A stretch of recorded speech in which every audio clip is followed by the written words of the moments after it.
Olá, caro acadêmico ou acadêmica!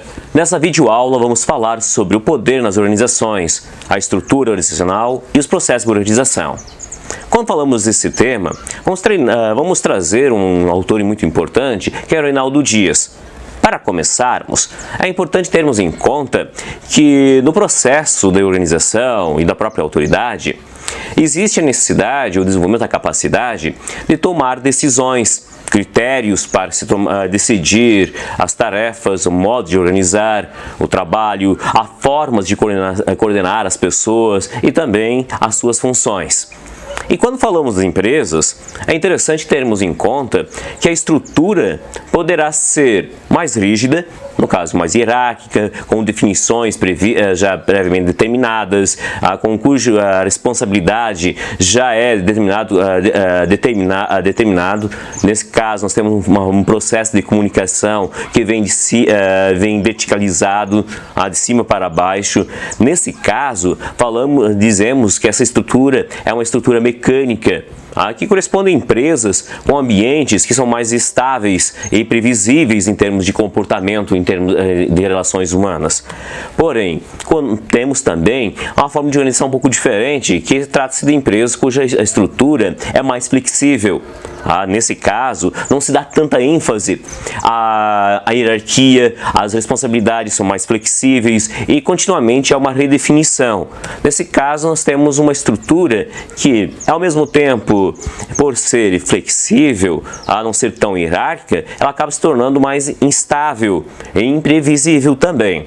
Então é interessante observarmos isso.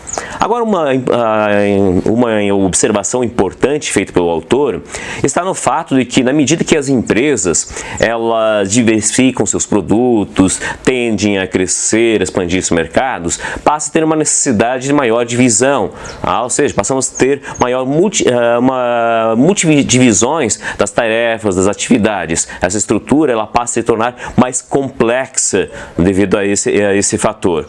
E esse processo nós chamamos de burocratização. Através desse fenômeno, podemos observar a estrutura da organização, tornando ela mais eficiente. Quanto maior ou mais clara for a burocracia, as regras, as formas de organizações, mais rápida serão as atividades, o atendimento para o cliente será melhor, a forma de relacionamento com clientes e fornecedores tendem a se tornar melhores. Então, dessa forma, nós temos um conceito que torna-se indispensável, que o próprio Max Weber mencionou como um fenômeno moderno, característico de sociedades modernas como a nossa, que é o fenômeno da burocratização. Esse fenômeno ele foi acontecendo de maneira gradual nas organizações ocidentais, mediante relações que passam a se formalizar, passam a ter uma hierarquia previamente estabelecida, ou seja, nesse caso, a improvisação diminui, as regras determinadas simplesmente pelo costume, por relações afetivas, elas tendem a diminuir, passa a ter normas mais formais, previamente estabelecidas. Regras são criadas, passam a ser registradas, passam a determinar a rotina do trabalho das pessoas. E tudo isso, sem dúvida, começou, segundo Max Weber, com o desenvolvimento do capitalismo, tanto na Europa como nos Estados Unidos. À medida que a economia do mercado ela foi evoluindo, se desenvolvendo, passamos a ter justamente esse desenvolvimento. E isso tanto ocorre em termos de sistemas de organizações empresariais, como na própria formação dos estados. Nos estados modernos nós mencionamos. Então, quando nós falamos da burocracia, é interessante observar que ela faz parte da estrutura orgânica das organizações.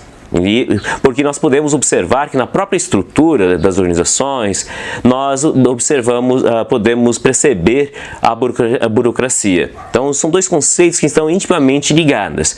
Quando nós temos maior burocratização, nós percebemos como característica fundamental relações mais formais, predominância da hierarquia, alta especialização do trabalho, uma organização mais rígida, ou seja, uma estrutura que passa a ter regras previsíveis, exige, no caso, também determinados posicionamentos, leis, princípios que venham ordenar, organizar o trabalho e as relações entre os indivíduos. E Também temos no caso, quando ocorre o contrário, quando as organizações apresentam um menor grau de burocratização, nós encontramos de fato um equilíbrio entre as ações formais e informais. Nesse caso, muitas decisões, a forma de organização do trabalho, as relações com clientes, fornecedores, passa a ter um menor nível hierárquico, passa a ser mais imprevisível também, entra no detalhe mais individual, são características de uma organização dessa forma. E dentro dessas organizações, é interessante observar, independente se é o maior grau ou o menor grau de burocratização, é interessante observarmos as relações de poder. E o autor Max Weber, ele descreveu muito bem o que seria o poder, a definição de poder. O poder nada mais é do que a capacidade de influenciar outros. No caso aqui, esse poder, a grande questão é, ele é legítimo, não é? Mas no fato é que consiste na capacidade de influenciar outros. Se o poder é legítimo ou ilegítimo, vem uma questão sobre qual critério que venhamos estabelecer. O critério está na aceitação da sociedade, do grupo social em questão. Se é uma sociedade patriarcal, essa autoridade ganha legitimidade pelo aquele grupo social. Alguns consideram o poder do pai, do senhor, como o mais importante, ou menos aquele que se deve obediência. Agora, o próprio autor, Max Weber, ele faz uma diferença entre poder e dominação. No caso, o poder, ele tem uma tendência de ter uma durabilidade menor. Agora, quando falamos da dominação, nós temos uma forma de exercício de poder que envolve, sim, no caso, justamente a obediência, mas uma obediência é uma ordem, há uma situação de senhor, de obediência. Nesse caso, ela é própria das organizações, pode ser tanto costumeiras, quanto racional, legal, ou até mesmo ligada a relações mais carismáticas, como veremos mais adiante. Mas o fato que ela está presente, a dominação está presente na maior parte das organizações, onde a organização há uma relação de domínio, onde existe a aceitação da autoridade daquele que exerce. Quando nós falamos disso, o Max Weber, ele menciona que dentro da associação política, nós vamos encontrar, no caso, meios, ou melhor dizendo, objetivos, que tendem a ser realizados por essas instituições. E nesse caso, existe também o monopólio da força ou ameaça quanto à questão do uso da coação física em determinado território. Então o Estado, ele sempre está em busca, e é inevitável que eu faça, nessa busca por monopólio da força, para poder realizar suas ordens vigentes. É uma característica. E o Weber destaca também que não basta ter a vontade de ter domínio sobre os outros, pois é necessário uma disposição de obediência por parte dos demais. Quando falamos meramente do poder, o poder, simplesmente, daqui a pouco um assaltante, ele pode te ameaçar, ele tem poder de fato sobre você. No entanto, ele não tem uma relação de dominação. A dominação envolve uma disposição de obediência, como menciona Weber. Ou seja, a dominação sempre tem um caráter de legitimidade, de validade. Do contrário, não seria dominação, e sim apenas um exercício do poder que poderia ser considerado arbitrário. Poderíamos também ter a busca de alguns indivíduos rivalizar com essa forma de poder. E no caso da dominação, ela pode ser, como mencionamos anteriormente, legal, tradicional ou carismática. No caso da dominação legal, nós temos uma dominação que é mais impessoal, baseada em códigos no direito, em ordens impessoais, com questões mais objetivas, instituídas e determinadas dentro da sociedade. Isso também poderemos, até inclusive a forma de relação de poder, quando falamos das organizações, o maior grau de organização, encontramos regras, estatutos dentro da própria empresa que determinam a forma de organização. No Estado não é diferente. Então, ou seja, quando nós temos domínio burocrático ou racional legal, como Max Weber menciona, nós temos esse elemento, essa característica de ser um poder mais impessoal. Quando falamos da dominação tradicional, nós temos uma forma de tradição que está mais vinculada à tradição, aos costumes, aos hábitos. De repente alguém segue uma da regra porque se habituou-se daquela forma, se tem uma crença em relação às tradições. E, por fim, temos a forma de dominação carismática. Nesse caso, se tem confiança no líder, na pessoa que está à frente. Seja por ter como motivação a revelação, ou heroísmo, ou exemplo de alguém. Nesse caso, o carisma ele acaba se tornando a fonte de motivação da obediência. Por isso que chamamos de dominação carismática. Então, dessa forma, nós temos os 3 tipos de dominação destacados por Weber. Além disso, é interessante observarmos, quando falamos do poder, dentro das organizações, dentro do próprio Estado, as partes que compõem o poder.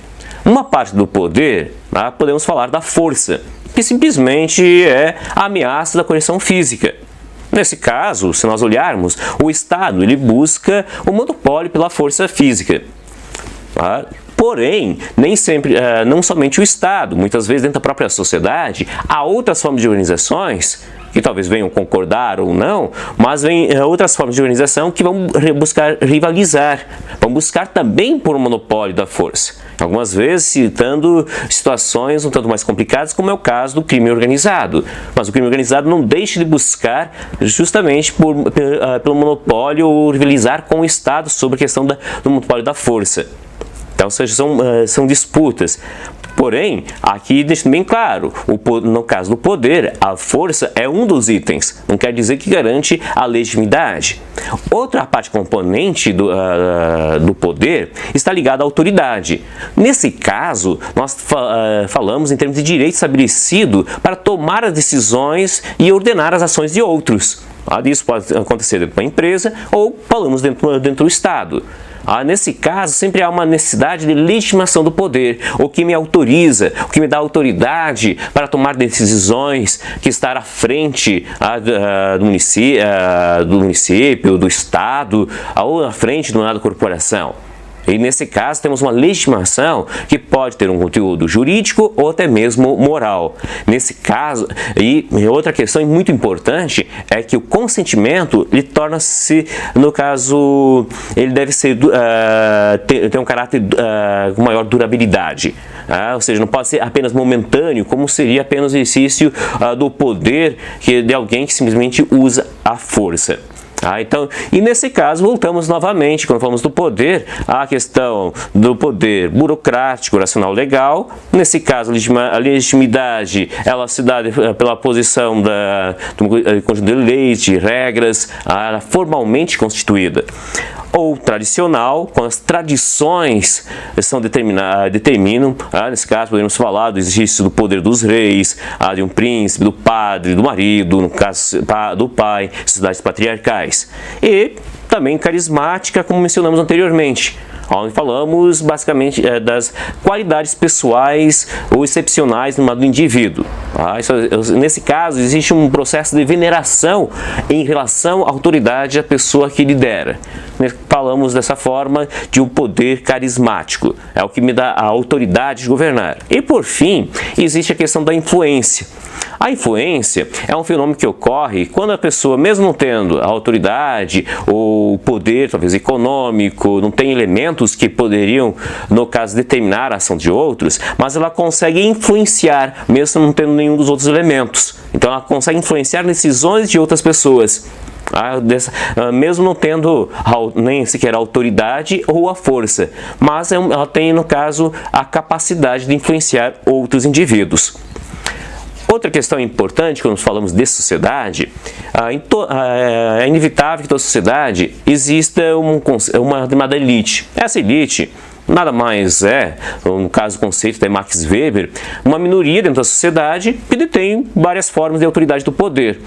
No caso, poderíamos falar do poder político, poderíamos falar econômico, social e assim por diante. Quando falamos das organizações, nós vemos que internamente toda instituição ela tem uma cadeia de relações que são determinadas por relações de poder. Em muitas há uma maior hierarquização, como falamos anteriormente, os indivíduos ocupam um posicionamento dentro dessas organizações, onde que há uma hierarquia estabelecendo a ordem, como que deve ser organizado, obediência a quem se deve, ou seja, o que devemos fazer ou não. E nesse caso, do ponto de vista administrativo, dizemos que o poder, o exercício do poder, melhor dizendo, está ligado à função gerencial. Ou seja, quem vai coordenar, quem vai tomar decisões, vai determinar a forma de organização do trabalho, a organização de gestão de pessoas, as expectativas desses indivíduos. E existe um detalhe, em grandes corporações, passa a ser inevitável a discussão entre a questão da relação do poder e do controle. A busca do grupo por maior espaço dentro de uma organização, é muito comum isso acontecer dentro das organizações. Inclusive, o sociólogo Max Weber, ele menciona que nas organizações, elas apresentam formas de controle para os seus membros. Controlar as formas de agir, modo de ser. Nesse caso, cabe, sem dúvida, alguns questionamentos sobre até onde é possível, que medidas são possíveis ser tomadas, aonde não venha ferir a ética, quando o poder não venha interferir na questão ética. Ou seja, não pode ser simplesmente um debate ou uma busca do poder pelo poder, mas deve existir uma discussão sobre esses limites éticos no exercício do poder. Então são questões indispensáveis para a discussão. Para a aula de hoje, seriam esses alguns dos aspectos. Até uma próxima, pessoal!